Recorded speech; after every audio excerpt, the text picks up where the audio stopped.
Hello and welcome to John and Leon's Elvis Reviews. And on this episode, we're going to be concentrating on Elvis's movie and soundtrack, King Creole. And as per usual, on this podcast with myself is Leon Smith. How are you doing this afternoon, Leon? Fantabitosi, John. Fantabitosi. What a cracker this week! Oh, absolutely. 1957, black and white, brilliant. Pure atmosphere, full of atmosphere, and one of Elsie's best movies. Yep, and you know, and it's off the just approaching the army. It was the last project he ever did before going into the U.S. Army, and was it? It was Postponed his entry so they could finish it. that's it, and it's based on the book A Stone for Danny Fisher, which was meant Yeah, for James Dean, but they changed the story around to fit Elvis. Blah blah blah yeah. blah. Um, yeah, I mean, it's a personal favourite of mine, so it's something I really will enjoy talking about. Um, it's a great soundtrack as well alongside the movie. hmm They both go hand in hand. Yeah, Um, it's a change in direction for Elvis. yeah. As of now, where he's just done three previous movies. Love Me Tender, Loving You, Jailhouse Rock, where they've kind of all got that kind of same sort of vibe going on. Yep. Apart from Love Me Tender, but you can kind of exclude that because that's more of an introduction movie, for Yeah, well, Elvis to be yeah, it's in his third film as a lead. as a lead, yeah. And for a guy who only just turning 23, do you know what I mean? And no acting experience to be fair, and no training, pretty good performance, you know. It is, but it's bittersweet, bit of melancholy because it's his peak, probably, but it took just 2 years, four films, and that was the peak when Yeah, there's so much potential left untapped. And I think there's so much. He was a victim of Blue Hawaii. Let's be honest.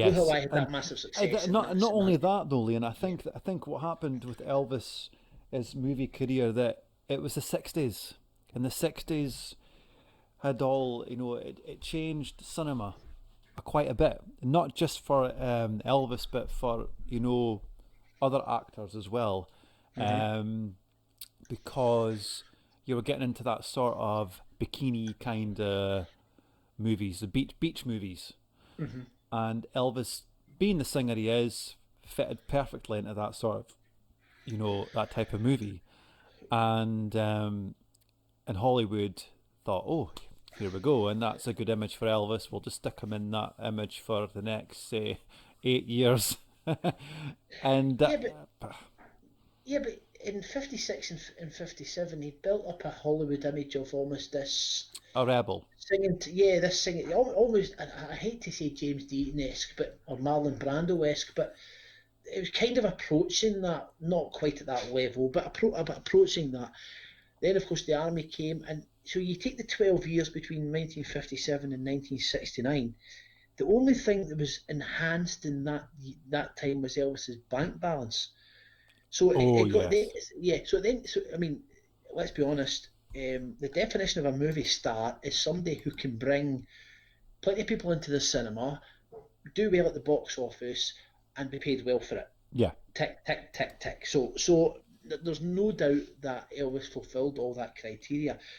But in the end, you've got Elvis just sick of Hollywood, can't wait to leave, and essentially he leaves with his dramatic dreams and his ambitions just left unfulfilled, and that really is the pity. And nothing showcases that more, I think, than King Creole. do you feel like, I don't know about you, Leon, but for myself, I feel Elvis is just disgust when he's in those movies. I'm not meaning the ones we're talking about today. I'm talking about the bad ones, and it, you just feel like he's just walking through the movies. He's just going through the motions, and that's why I find him quite difficult to watch because in you can just see the boredom there, Mm-hmm. and you can tell it's he's not even acting to even hide it anymore. Yeah, very, very true. But you know, I have a real soft spot for three of the last four. I mean, the Myself Trouble with included. Girls, Change of Habit, and Live a Little, Love a Little. Because if nothing else, they at least try to do something different. Yeah, and and Elvis was growing up, and he was becoming a Yeah, mature man, yeah, and and but I think as well, though, Lena, the times were changing, and Hollywood had to change, and let's face it, so did Elvis, yeah. because and But of course, you can only change as much as well as as the scripts that you're presented with. oh, of course, you can only do as much work as you say what's on the script. You can't really make it into anything different. And but back to the matter at hand with King Sure, Creole, sure. you know, if it was rushed, it was a rushed movie. It But was, for being and rushed, it it was. shows in places. By the way, it shows in places. It does, yeah. Because the some parts of the movie is like really strong as in Hmm. plot, and then it weakens quite a bit. Like it's just like towards the end where where the whole thing with his dad, because that could have. I just wish that they delved into that a bit more. Yeah, Way on and into the movie, it was more like a back burner, yeah. where But do you not think that what and what you're saying is right? What you're saying is absolutely right. But Elvis's performance in the film is fabulous. oh yeah, So so but that was that back in the day. That was back when Elvis was dedicating himself 100% to the movie, and maybe a lot more than his own co-stars were. And you yeah. can tell that. You can tell instantly. So do you think he ever performed that well again on the screen again? Flaming Star maybe? Oh, do you know what? Flaming, I've actually asked that flaming, for a reason. Flaming There's Star's got a good story, yeah, but Elvis's acting in the it, good cast. the No, cast, really. no, they didn't gel together, and Hmm.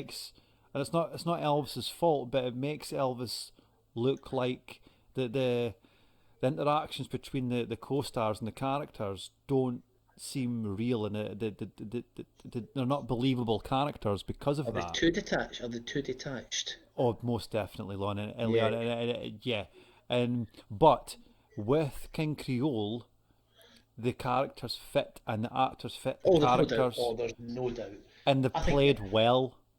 yeah, I think Deborah Paget is perfectly cast. Um, I think she's perfectly cast as that kind of innocence. And then you've got Carolyn Jones who plays. So you've got Deborah Paget and Carolyn Jones almost like two devils on his The Dolores shoulder. Hart, no, that's Dolores Hart. Dolores The Lord's Hart was like, oh, a, what? Which one? Oh, and Deborah Paget's Love Me Tender. What am I yes. saying? What am I saying? Oh, what am I saying? Oh, oh dear, dear, dear. Oh, dear, dear, dear. Yeah, yeah, Deborah Paget was Love Me Tender. Yeah, yeah, Dolores and Hart. Yeah, Dolores Hart was yeah. also in Loving You. Yes, absolutely. Uh, Oh, the the goodness me. the movie. It's okay. We all make mistakes, and they call it evil. Yes. So anyway, so you've See, this isn't scripted, folks. That's it. so you've got Dolores Hart, also known in some places as Deborah Paget, on one shoulder, and you've got Carolyn Jones on the other shoulder, and I think And Walter that's Matthau, really wow, wow, honestly, what an actor! great, great, and One of my favourites. there's a little bit of I like the character alongside Elvis, the guy that's in charge of the gang, and I can't remember the guy's name now that was the actual actor, but going on Dean Jones, Dean Jones, who Dean, who oh, was yeah, who was killed, yeah, in the middle of making a movie later on in his yeah, life, and it's a yeah. tragic death. Um, but yeah, I like the movie and I like the story, Leon. Do you know?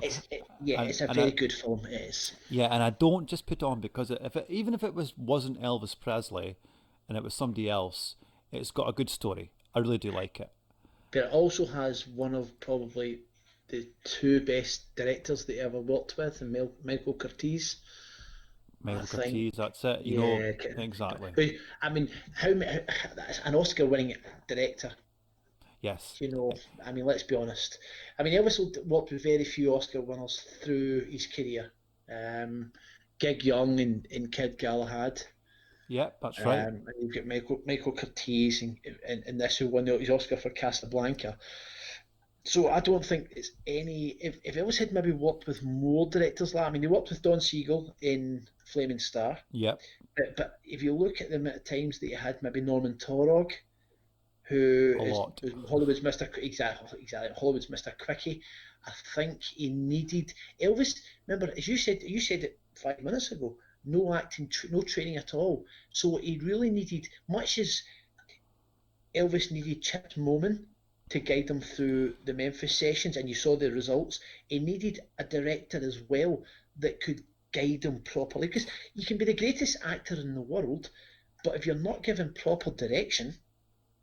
Well, that's it. And I read once um, through sources when Elvis was doing Change of Habit that he was actually learning how to act, and Yeah. interact with the person he's acting with. Yeah. So you've got like that sort of response and act thing going on, Hmm. and you're not just it's not just words coming out your mouth. Do you know Yeah. what I mean? And Yeah. but Elvis was a natural though in some of the movies. I guess he's playing himself most of the time, Yeah. but Elvis had really good comedy timing, and that's difficult, and he was brilliant at it. Yeah. Oh, absolutely. So what were I mean, Jailhouse Rock is, which we spoke about last time, is a decent film Yeah. and a good soundtrack. But I think it's the combination of the story, the Mm. cast, Elvis's performance, and an absolutely wonderful soundtrack that Oh yeah. sets I above mean, Jailhouse the way Rock. I see it, Jailhouse Rock's maybe sitting in third gear, and then this one just goes straight through at the top gear. It's just like it's just catapulted them, to the top, um, Yeah, as in yeah, acting, and it's a change of direction of style of sound. yeah, He's gone for the whole jazz flavor of New Orleans, and it's that jazz meets rock and roll, and it yeah. That's really exactly how I would fits. put it. And Yeah, and then he's working again with Lieber Stoller on a few tracks there. yeah, Um, you know, and I've heard a lot of people saying about this movie, oh, I wish it was made in color, and I thought, well, okay, some of us would like to see that, but the black and white gives it that dramatic feel, and that's the way it was made, and that's the way it was intended to be made, and that was it. So, yeah. um, I think it adds to the atmosphere of the movie. oh, It of course, definitely Leon, yeah, does. yeah, of And course, so, see, what also I think also sets it apart from Jailhouse Rock as well is that Jailhouse Rock is a variation on many an Elvis song theme. You know that Boy Rises Stardom via adversity. yeah, We kind of I've done a wee bit of that in Loving You as well. Whereas I think King Creole, taken from, as you said, from Harold Robbins's A Stone for Danny Fisher. Okay, it was changed as it came to the screenplay, but I think it has a lot more plot credibility as well. yeah. All the songs take place more or less either within a nightclub environment, or it take place um, in a situation that's completely credible. And I would You say know, the only song that wouldn't say is credible in the movie would be the first one that we're going to Croft. be that we're going to be getting into, and and I want to take these songs on a journey this week where we're explaining the song in the movie, not just the song itself in the sessions, Mm-hmm, because mm-hmm, there's no other outtakes to talk about, like you said, Leon, in the last one. mm-hmm. They're all masters, so I mean, you've got a couple of versions of King Creole which is out there, Mm-hmm. but for the Yeah, rest, there's nothing much out there. yeah, because they've all been erased, and all All we're been left with erased. is the masters. Yeah. So Yeah. Crawfish, I kind of agree with what you're saying, but remember, Elvis's character, Danny Fisher, is just responding to Kitty White's character coming along in the cart and singing Crawfish. Now, I agree that the backing the backing it's a is music thing coming from rather than a nowhere. believable vocal. Yeah, Yeah, yeah, yeah. yeah. I'll tell you what a bass line. Yeah, and What before a we get bass into line. Crawfish as well, the intro to King Creole is phenomenal. You know Yeah, where the two the gumbo sellers and they're singing off yes, each other and then that yeah, low note and then it goes into the movie. Oh, just absolutely brilliant. yeah, yeah. It's it was when I was and we'll put the obviously all these songs, the links will be in the description so you can go and look at and listen and look at them yourself. But when I was re-editing the audio for that one, I left all that bit out that you're talking about. But that's when I really because when you're re-editing audio, you really get a close because you do it with headphones, good headphones on, and you're getting a really close. You're really scrutinising audio because you're trying to get it synced perfectly. So Yes. you're really listening, and I really think that intro that intro with that bass is you've got Kitty White just she gives that crawfish and then suddenly the bass line kicks in and you're like, wow, where did that come from? Yeah. Yes. Because there's I've got the King Creole LP and I've got the King Creole CD there, Yeah. and the version I've got, the crawfish is echo on both the voices. And I'm like, oh, that's the way it should sound. Yeah. But on the LP version, you've got the dry vocal and you've got her echo. It just doesn't sound right. But maybe it's because it's given that effect of Elvis being in the room and she's outside. I don't know if that's the way it's supposed to be. Do you know what I mean, Leon, with that Yeah. one? Yeah. Absolutely. Because the rest of the songs aren't like that. No, they're not. They're not, no. But as you say, it's taken outside, so maybe it's supposed to be like that, you know. And Leon, it's 1958. What do you expect? Do you know what I mean? Of It's a course. long time ago, Of and course. the Of course. production wasn't as crisp and clear as you would maybe get in Elvis, maybe even 1960, where things changed dramatically, as Yeah. in the recording tape equipment and everything like that. It totally Yeah. changed, and Yeah. it was radio recorders it was made in, wasn't it? It was radio Yes, it was. recorders, yeah, radio Yes, it recorders, was. yeah, Yes, it and was. Yeah. hit or miss with that studio sometimes. Yeah, it is. At least it wasn't recorded on the soundstage, though. No, that's very, very true. It wasn't. It wasn't. Um, it was also good to see that they actually had hired a proper jazz singer in Kitty White. I think that was good that they actually used a proper singer Yes, rather than. Yeah, I think that was good. But you know, I really would love to have listened to the previous six takes of that. I really would have because I really think that may have.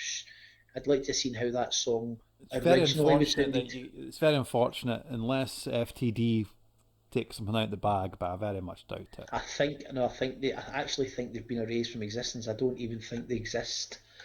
Um, but do you know the original Crawfish release? You mentioned Kitty Blake's vocals are a lot further back than Elsie's Yes, vocals, yeah, it but sounds like it's far away.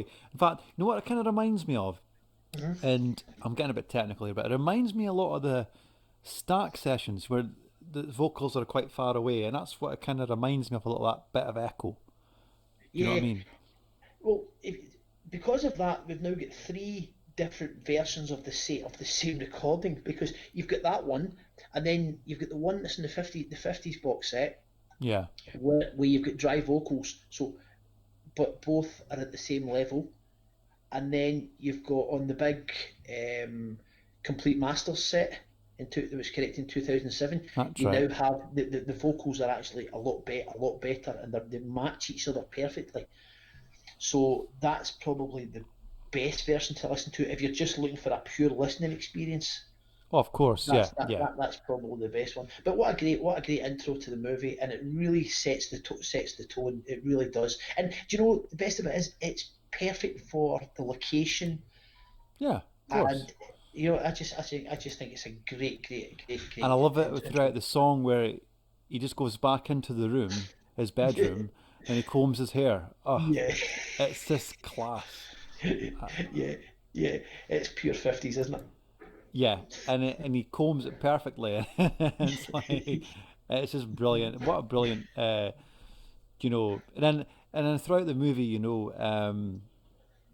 because Elvis has got like he's the movie sets out Elvis is at school and he flunks school Yeah, and he wants to leave school just to earn money because his dad's you know, he's a shamed pharmacist basically, yeah, and yeah. and his dad's finding it difficult to get work, and Hmm. Elvis just wants to go out and be the big man and earn the money, Yeah, and he yeah, doesn't want to sort of get his grades and stuff. So he's a bus boy, yeah. and he's like sweeping up and the nightclubs in the morning, and he goes to work. As a bus boy at night, and this is where it takes the next song into, The steadfast um, loyal too. Yeah. and then and that's where you first see Cannon uh, Jones. Carl Jones and Martin. What's his name? Oh my God, I've totally forgot his name. Walter Matthau's character, Yeah. Max, and Not and it's not not not in that scene. You don't. which one? Where do you first see where do you first see his character again? You see, the first time you see, I think the first time you see Walter Matthau is when he's Is just before he signs Trouble. Trouble? Yeah, oh Yeah. yeah, it's his henchman really at the start, isn't it? Yes. When he Yeah. does They uh, sing steadfast loyal and true. Yeah. And he cracks the bottle and says, now you know what to do for an encore." As he backs out the door. As he backs out the door. and and that's where you think, oh, his character's quite. It's you He's don't know, feisty. he's feisty and he's unpredictable now, Yeah. and you don't know how to read him throughout the whole movie, and that's a really good thing with Elvis's performance because it's believable, and you thought, oh, what's this boy capable of doing now? Well, I'll tell you how much I like that. That's the end of that scene. When I did the video for Danny on my channel, and of course I've called it the Lost King Creole song because it was supposed to be in the movie, but no scene had ever filmed for it. But when I did that, I used that scene, and I put a lot of the footage from some footage from the movie into it with the song playing over the top of it. And if you think of the lyrics of Danny, I know we'll get to Danny later, but that scene where he backs out there, I just thought that was perfect for that song, and it kind of set the tone for Danny. How you saw two sides of Danny Fisher within the first maybe 5 minutes of the film. You saw that when he's singing Yeah. along to Crawfish, and then you saw this other side. Well, Um, Danny, the song is more of an introduction. It's the character singing about this is who I am, mhm.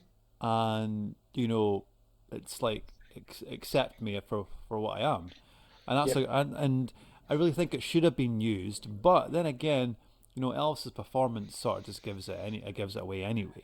Yeah. Do you know it's how can I put it? It's almost used as a reveal, but the character is revealed in the storyline. So I don't think the song was really needed in the movie, as you say, John. I think that everything that's explained in the song you get by watching the movie. Yes, that's it, and I think yeah, exactly, and I think the song itself, Danny, is more of a it's more of a bio of the movie. It's basically it's like a trailer as a sense because if you were to play that over the trailer of King Creole, you've just explained the whole movie. Um, but But yeah, in saying that though, do you not think it would have been the poorest song in the film? Danny, yeah, mhm. Yeah, yeah, yeah. It's because you know what? It's a song I kind of I skip quite a bit on Danny, to be honest.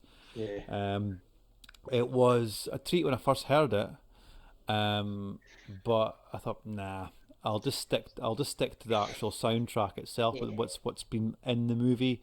Um, It but also onto the doesn't sound as good as the rest of the songs either. it's quite weak. I don't know. I don't know. I'm not really keen on it. Let's Yeah. be honest. I'm not wild about the song. Um, Well, I'm glad we got that out of the way at the start rather than wait to the end of it. yeah, we didn't mean to, but yeah. But the next song that turns up in the movie is Oh Trouble. wow! Oh wow! Wow! What a I, song! I, do you know? I'm going to keep saying it because obviously the links to all these songs are at the bottom, and I've re-edited the audio for that, so you'll get the best listening and watching experience that you can get with it.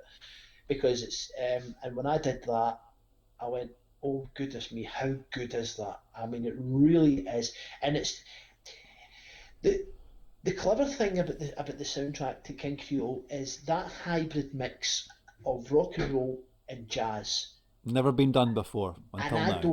I don't think that combination. I think that combination is best encompassed in this song.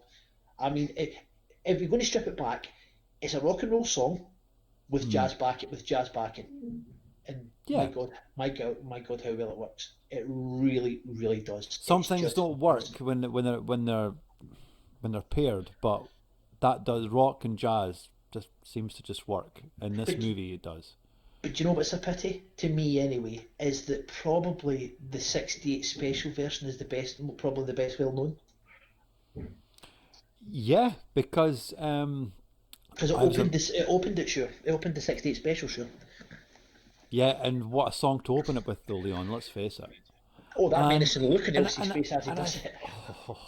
yeah, I mean that could be when we review the '68 special, but you Yeah, know, I'd say the 58 and the 68 version. I would say they're completely different songs in their own right, yes. different arrangements, um, and used for different reasons, and but Trouble from King Creole is absolutely fantastic. So, what do you think of the August '73 Oh, live version? I'd really love that, and the guitar solo is outstanding. Yeah, that's yeah. Oh wow, it's that guitar solo as well. I just wish she had done it in 1970. Oh,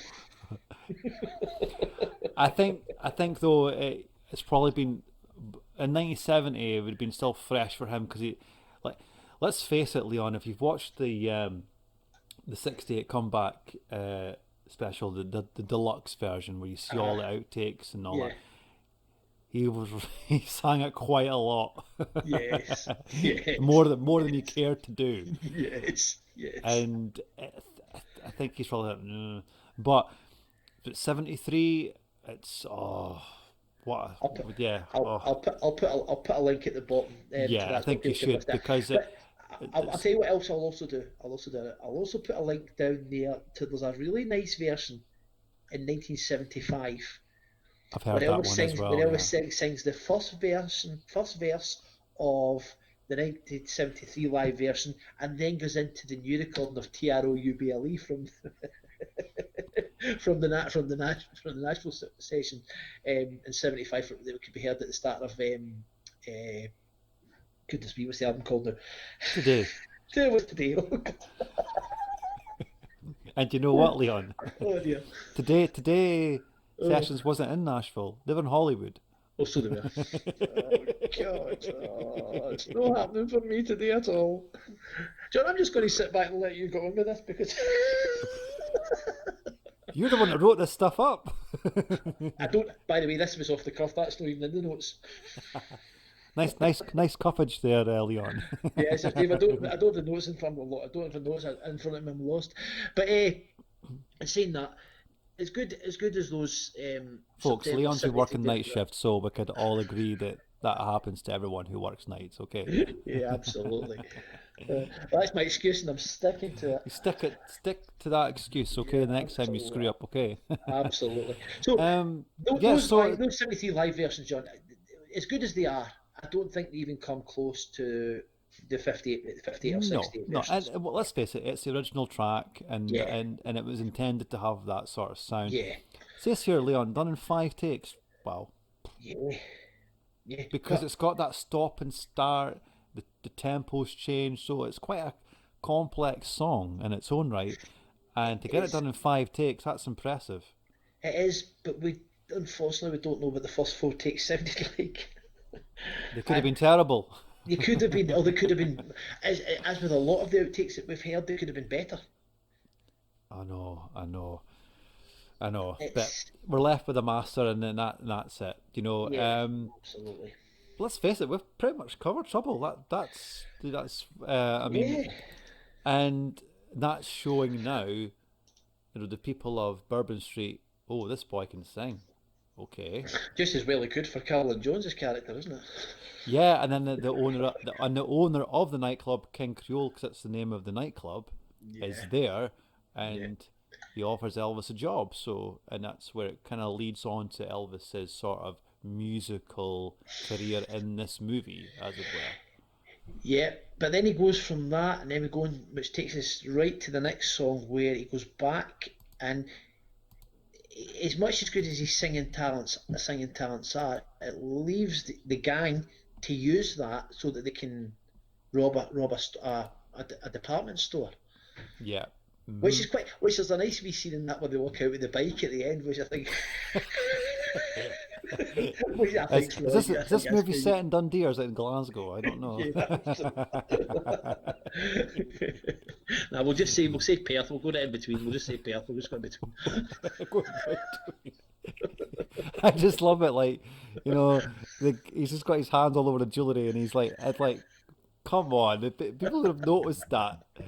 No, it Yeah, was so subtle. yeah.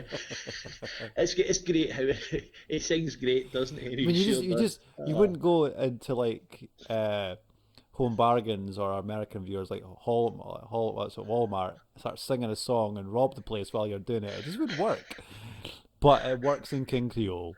Yeah, Love or Doll, right? So, um, uh, I quite like that song. I've got quite a soft spot for it. But like I say, I like the not the dry version where you've got the movie version and you've got the LP version. I prefer the yeah, LP version better. yeah. And But a little bit of trivia as well. I think you've got this on your notes here as well. That um, King Creole also released as a two-parter on EPs, yeah, Volume One and Volume Two. yes, A yeah. strange thing to do. It is when you've got 10. If you include Steadfast, Loyal, and True and Danny, you've got 11 songs. Yeah, Why not just release an LP to start I with? think it might have been done for Elvis being in the army. I think Leon to Yeah, spread it out. I yeah, think, and then they thought against it and thought, no, we'll just release it because those volumes were released first, yeah. Well, and sure then this. the soundtrack. Yeah, well, sure this version of Liverdoll was on sorry, the version of Liverdoll was heard in the movie was on the EP, Yeah, and that's right. then you've got the Jordanaires with their overdub with the Jordanaires on, and an extra drumming or percussion, should I say, with DJ Fontana on the LP version. Yeah. So you can pick or choose whatever you wanted. I think you said, John, you prefer the RCA master to the movie version. Am I right? Yes. Yeah. I mean, it just gives a bit more dynamic to the song. Um, because I'm not a lover of just guitar and bass. I don't know what it is. I find it quite boring. But when the Jordanaires and additional sort of instruments are added, it just gives it that better feel to me. But But that version, of course, wouldn't have worked in the movie. I'm just about to say that to you there, Leon. No, Sorry, wouldn't John. I wouldn't. Unless the boy who was stealing the bike started to sing, maybe I don't know. Yeah, yeah, yeah, and but yeah, and that's where he first meets Nellie, the character who Dolores Hart plays, and she doesn't tell on him as it were. So that's where it leads into their sort of love affair. I wouldn't even call it a love affair in that movie. It's more that Elvis is quite restrained from wanting to see her, and she likes him, and yeah, you know, it's more about Elvis. Well, not Elvis himself, but the character that Elvis is playing, Danny Fisher. It's all about him finding himself. He's a young man, and I don't think romance is on the cards in this movie at all. And it's not yeah. that stereotypical Elvis movie where Elvis chases a girl because he's not interested, yeah, No, at no. all. And Should and it should have essentially with Dolores Hart's character, he just tries to take her essentially for a one night stand, and then just can't go through with it. you can't, yeah, because it's exactly because he is a nice bloke in the movie. He has got some sort of values, and but I think he's more attracted to, you know, the character who Caroline Jones plays, Yeah, and because she is more of maturer and more experienced type of woman and stuff like that, and I think he's yeah, attracted to that. Um, which Elvis does get led astray in this movie. That's what it's all about Elvis getting with the wrong crowd, and yeah. and she's basically that open door to that. That's what but opens the it's doors to it. but it's done in a way and directed in a way that it's believable. Oh, of course, yeah, of course. And Yeah. you know, uh, but like the next song we're going to review, oh no, what is it again? So you've got Lover Doll, and then you've got Dixieland Rock. Yeah. Now. Oh, what a number! Yeah. What? It is. Oh, it's just Yeah. that intro. It's just Yeah. so Dum so good. dum dum dum dum dum. Yeah. Yeah. And do you know it seems to that intro seems to go on, and the it seems to build. You know that sense of anticipation seems to build as that intro goes on. And I think that was more for the movie purposes as well, because it's like, is he going to start singing? Is he? Is he nervous? You know? And then Yeah. he just breaks into it, you Yeah. know, and he gets everybody jumping into place, and it, Mm-hmm. oh, what a song! But you know, it took 14 takes to get that right. 14. 14 takes to get that right. And I know, and I would love to know to know why. And I'm going to, I know I keep saying it, but it really does bug me that we're not able to hear. But when you think about it, Lane, when you've got a counter at the start, Hmm. you know, like bum bum bum Hmm. bum, like that's quite a lot of them, and he's probably thinking, when do I come in? When do I come in? Yeah. Because when you're listening as well, you're like, is he? Is he? Oh no, is he? Is he coming in yet? But But but what a speed that song sung at as well. and it's got that rawness like he did in Jailhouse Rock as Yeah, well. it does. So again, it's like rock and roll with a kind of jazz theme at the back as well. But of course, what's the title of the song? Dixieland Rock, that's it. Yeah, and his first song essentially as a professional singer as well. In the movie, yeah, Yeah, yeah, yeah. yeah. And then it goes on to a ballad, Young Dreams. Now that's a great song. Now I really do like that. Oh, and and his characters starting to have more confidence. You know, it's gone from that sort of like nervous opening night where he starts to work for the nightclub. Now he's finding himself in this place, you know, Yeah. and he's got a sort of suave going on, and I love that. I love that. Well, do you know I've when I wrote about this song. See, when I write about a song, sometimes I like to think what direction can I take it and what can I talk about that's maybe slightly different about it. Otherwise, your notes and descriptions for all the songs are all roughly the same. So so I'm sitting watching it, I noticed something in it, and it might just be me, but Elvis. Let's get something nail something right away. Elvis was a one-off. He was unique, but like everything else, he had his influences. Yeah, So I watched this version, and when I watch him sitting there, I see an awful lot of Dean Martin in that.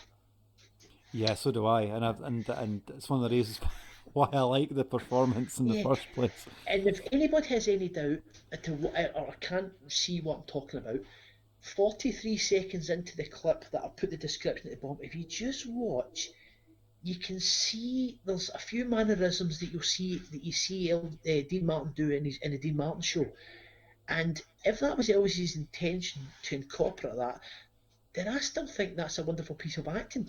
Can And I add something in there, sure, Leon? sure, Because my dad's massive Dean Martin fan as well, yeah, and you've put down here the Dean Martin show, right? hmm, But the Dean Martin show was premiered in '65. correct. This movie's '58. Now, if I was to suggest that Elvis was, you know, influenced by Dino, right? Uh huh. I would probably um, get the viewers or the listeners to go and watch the Colgate Hour, Okay, comedy hour, where Dino would do the odd solo, and sure. that's where Elvis is definitely getting some sort of Dean Martin flavour there. Oh, sure. I mean, I wasn't suggesting for a minute that it was from the Dean Martin show that he No, got the influence, but it's just that because that's Dean where I Martin's had seen style that. had Yeah. changed. 'Cause Dean Martin's style had changed in the '60s, but Okay. the 50s, even because in 58 you've got like Return to Me, you've got Memories Are Made of This, that type of thing, Rio Bravo, and and do you know, I think, in fact, Leon, what you should do with Hmm. this video is put a link up to Dean Martin singing "Oh Marie," Right, okay. and that is where Elvis's Young Dreams meets Dean Martin. I can guarantee you, you'll be like, yes, John, you're right. Right, okay. Yeah, Okay, fantastic. Omari from '56, Okay. and yeah, you'd be like, because he just the way he handles the microphone, he's caressing the microphone, and Hmm. it's got the and it's got that jazz sort of Dixie kind of sound going on, and but I don't know if it was maybe Elvis copying it, or it could have been sort of the influence by the director or whatever Hmm. to sort of I don't know, but but like you say, Leon, everyone's influenced by someone. Yeah, but I do think that if it was Elvis' intention to incorporate that, then it really does suggest that he was a far better actor than he was ever given credit for. I think that's.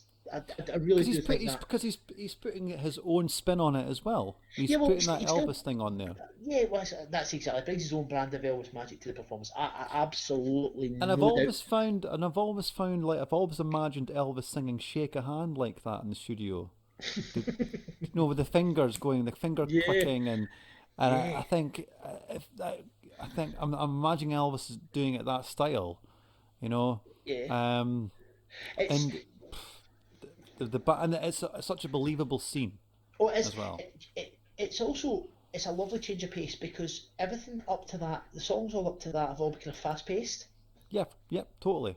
and then this is just, and you've got Elvis with that sitting at the side of the stage there, and I think and don't get me wrong, it's by far the strongest song in the movie, and what that says to me is that if it's by far, if it's far and away not even the strongest song in the movie, but it's still of a very high standard, then to me that says everything about the whole soundtrack.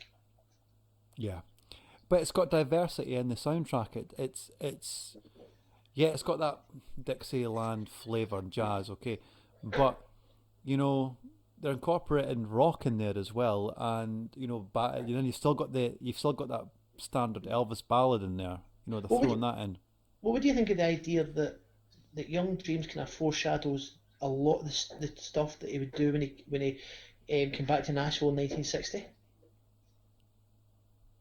Do you think I it's still, very I similar still, to a lot of that? yeah, oh yeah, yeah, Yeah. because I think that's the direction Elvis was. Mhm. Let's take King Creole out of the equation, Mhm. and you've got Young Dreams, and that's Elvis trying to be the balladeer, Yeah. and he wants to be the balladeer, Yeah. even in '58. Yeah. And but then again, like on to the next one we're going to do, New Orleans. Oh, I like that too. Oh, I love, and you know what? It's a great visual song because Elvis Oh is God. just so good, isn't it? Oh. Do you know what I like doing? I love watching the Jordanaires doing So do I, that. because they're getting into it as well. It's Yeah, their great. facial expressions are amazing during that. I really do think they're great. And some of the lyrics are a bit witty as well. They're quite witty as well. Yeah, and the phrasing is fantastic. Yeah, that must have been It, very difficult to sing that, to be honest. and he That goes, song. Lucy, oozy, oozy, oozy, Anna. I'm like, that is so good. And then, Yeah. and I can never sing along to it because Elvis is just like, and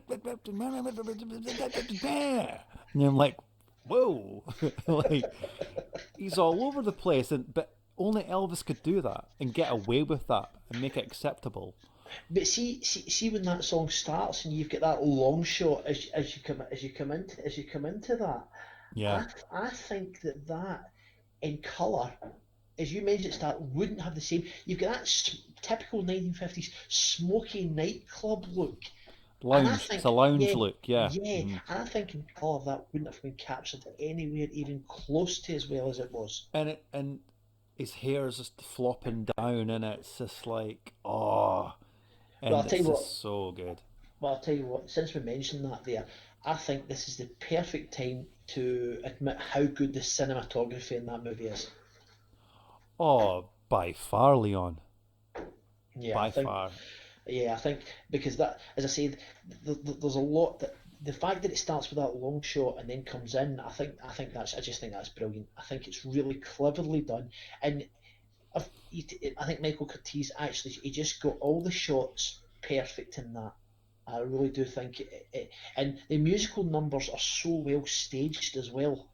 Oh, Leon, and I think if you were going to see Elvis live in the 50s, that would have been very close to it, as in with Yeah, Elvis and the certainly. Jordanaires, etc. And but but the Jordanaires were entertainers in their own right. They were really exciting to watch as well.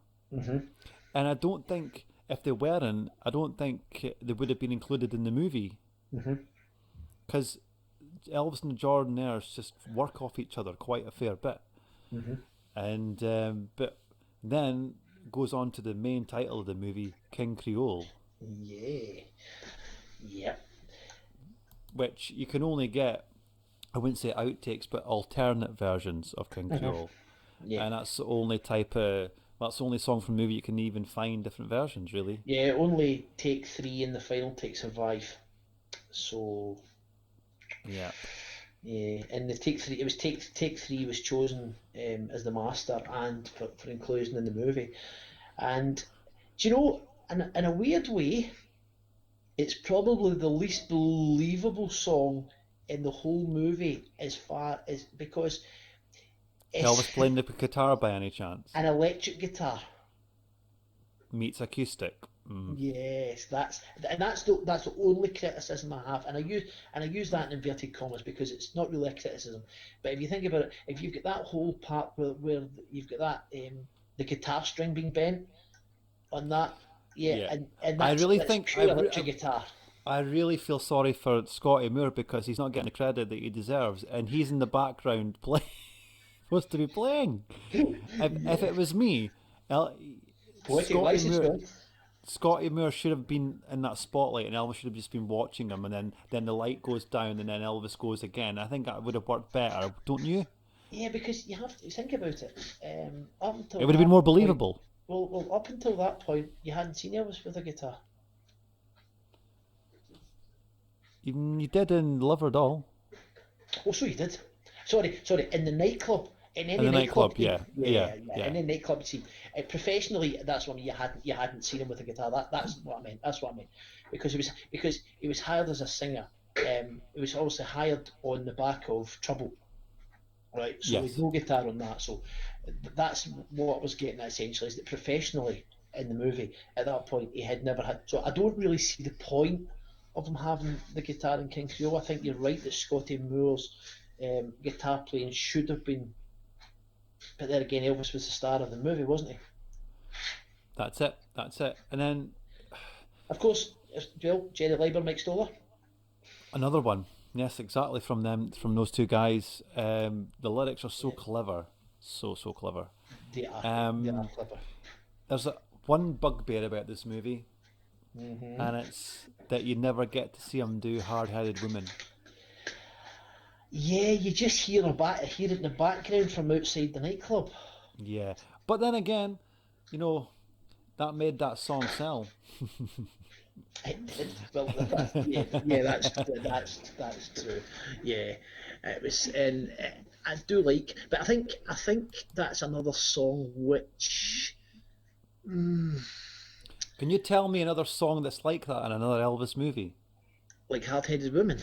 Hmm. Where you don't get the full song, you just half see it. There's a couple, I suppose. Right, guide me, and I'll get there. Because of love,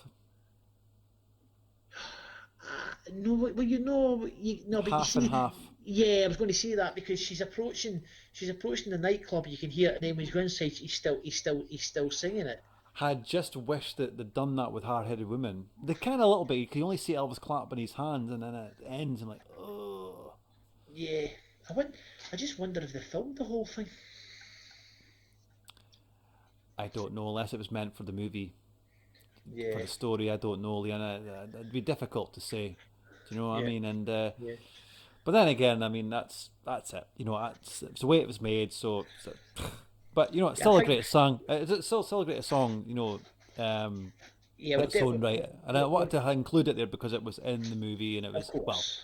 But or on the movie soundtrack. we're getting into the realms of nitpicking there. I think a wee bit by. Yeah, I a mean, little yeah, bit. But absolutely. next track that follows up in the movie is "Don't Ask Me Why." I love that song. Another Yeah, great ballad. another lovely ballad. Yeah, and well song, great vocal, absolutely wonderful vocal. It fits the movie as well because he's about to leave and it's "Don't Ask Me Why." So it's see the songs are believable, Leon, and they fit so well in the movie. They do, but as I Lyrical say, as well. yeah, but most of them take place in that nightclub environment, so Yeah, that's where the credibility comes in. yeah. I mean, they're situation songs, but they're done well. Yeah, yeah. You will take that and then take one of our favourite soundtracks, Spin Out, right? you've got you've got songs in that. You've got nightclub songs in that, and Yeah, then true. you've got other songs in that where I like Spin Out. well, like, that's what I'm saying. It's a great soundtrack, but you've got songs that are they're not out of context, but they're just they don't really have the credibility because they're just sung out in the middle of open air. Yeah, and music, and that's actors playing musicians, and they're just oh god, don't get me started. That's for another podcast, another complaint. But Yeah, the timing couldn't be any more off. yeah, But with King Creole, it's real musicians, and I think maybe that's why they got them in to make them more believable. yeah. Okay, but does the same thing work with the Lederhausen in GI Blues? Okay, I'll give you that. I'll give you that. I'm I'll just, give you that. you know, I'm being deliberately But flippant there I'm because but I'm yeah, blaming Norman Torog for that one. yeah, let's yeah, let's Let's do face it, that. he was half blind anyway. Okay, He was blind by 68, so good yeah, job.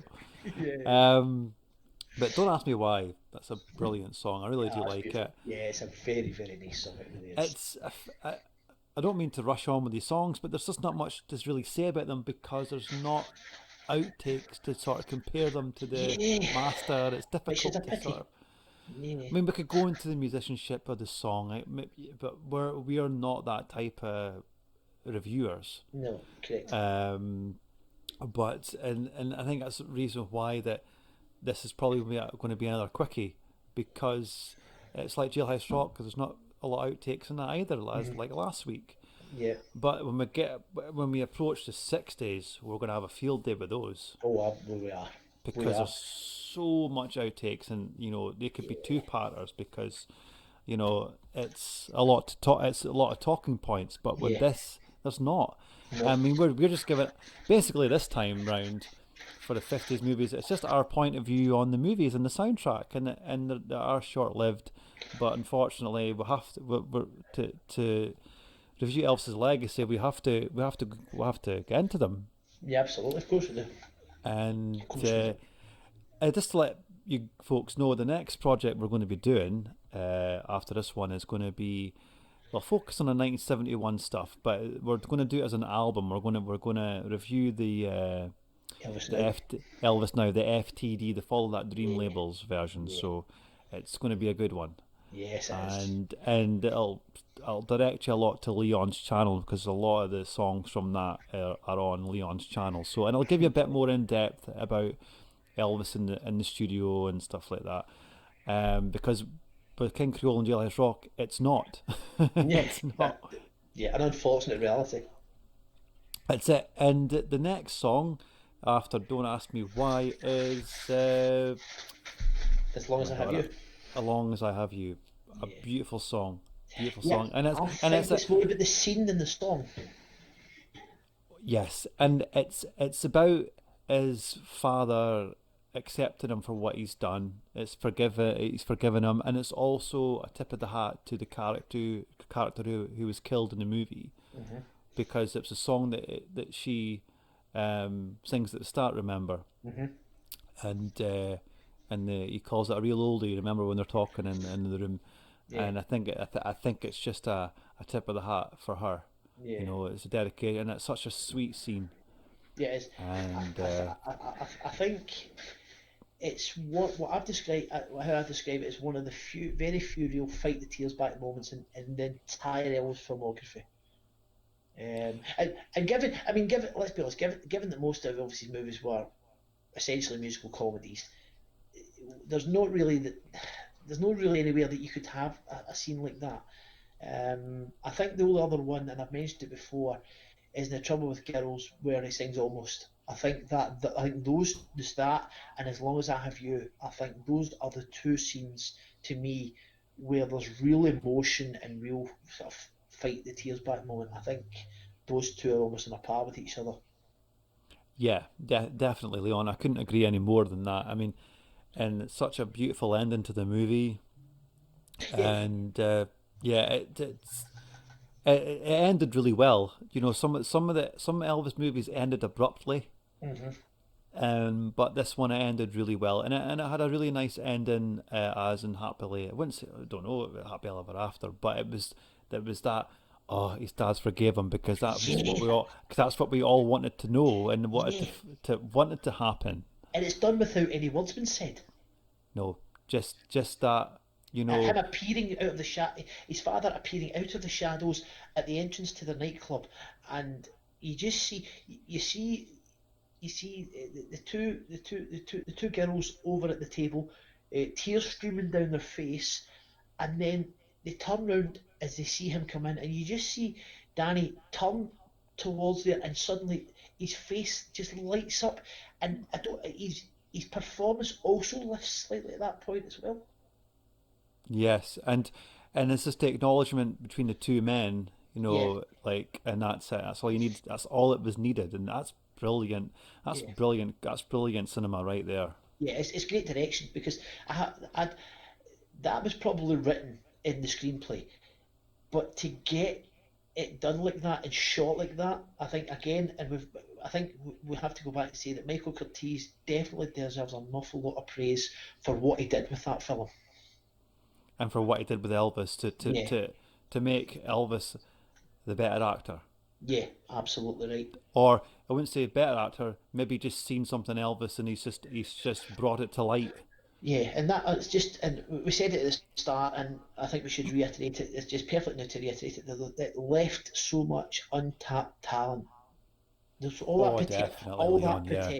all that potential, and is that maybe part of what John Lennon was getting at when he said that Elvis died when he went into the army? Because had he not been had to do the national service, what would the next project have been?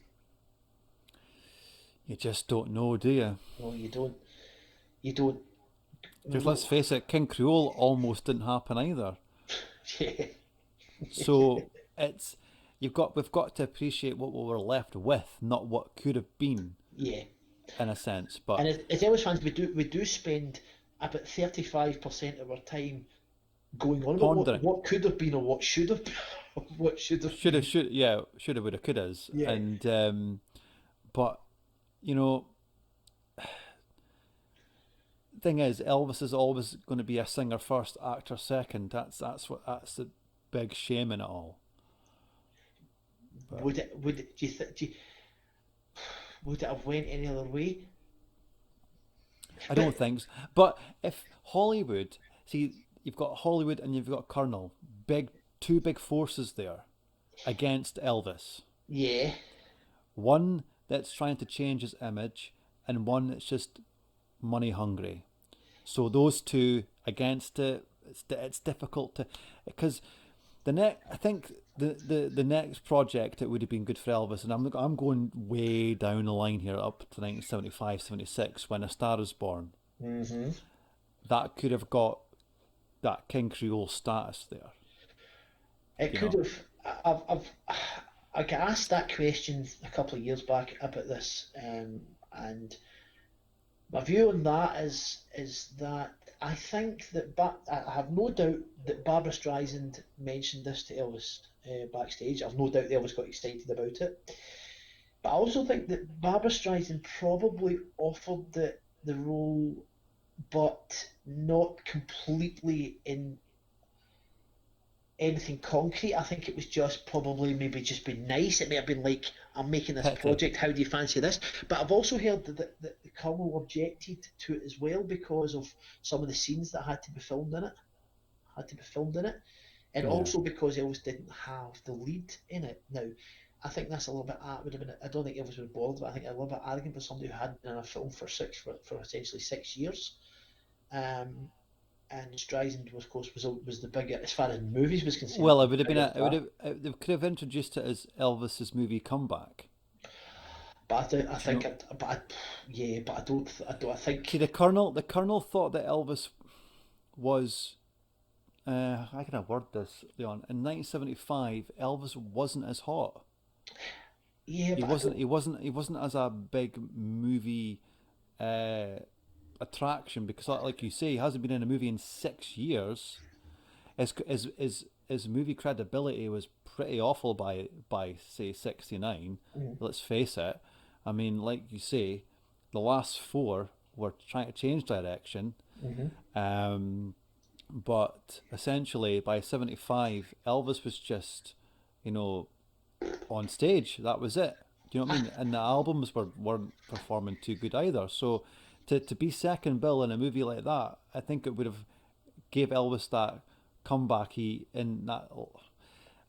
People say, "Oh, life saving." I don't think it would be life saving, No, I but don't think. I think that I would be. don't I think think it it's would too have. simple. I think that's far too simplistic. That's giving Elvis an easy way out Yeah, for of his course it is. problems, Yeah. and I think that he would have got his act together like the Aloha, but I think it would have slowly went back. Elvis was too dependent by that point. But do you think Elvis would have done a better job than Chris Christopherson did? No, Therein lies the rub. because although I love Elvis, but I just don't think by 75. No, I don't think so. But Mm-mm. let's take it another way then. So we were talking about the fact that what Elvis's next project might have been after King Creole. Now, had he went into the army and come out and been given all these meaty roles where he could get his teeth into these dramatic roles, Yep. would the comeback special have happened? Would August 1969 have happened, or would have got so No, immersed in the because it was movies? Elvis. Because Elvis was caged for so long, and Elvis didn't like being caged, and he always worked well when he was presented with a challenge. So the career, the Elvis that we know now could have been not the Elvis that would have been back then if he hadn't been in the army. I mean, let's face it, Leon. There could have been a potential another three movies, maybe another 4 or 5 albums Hmm. But that's the way. within. But that's the way it is. Wouldn't have happened. Do you know? No, Do you know what I mean? And that's there's the gems that everything's meant for a reason. yeah, Do you know what I mean? And yeah, and and Elvis and the Colonel just did what they thought was right at the time because we're not there. We didn't live it. We're only looking back in hindsight. yeah. Of course we are. And I mean, I don't know. We've got what we've got, and let's face it. And I say this quite a lot on the podcast. Yeah. We're being left with quite a lot of stuff. Oh, definitely. More than what we ever expected to be left with. Hmm. Because my dad, when he said when Elvis died, he said that's it. There's nothing else to listen to. That's it. It's all gone. But weren't aware of all this extra stuff that's like Yeah. 40 odd year later and still Hmm. finding new stuff. It's crazy, Yeah. Leon. Yeah. I mean, the amount of audience recordings that we have, and we're still finding new ones.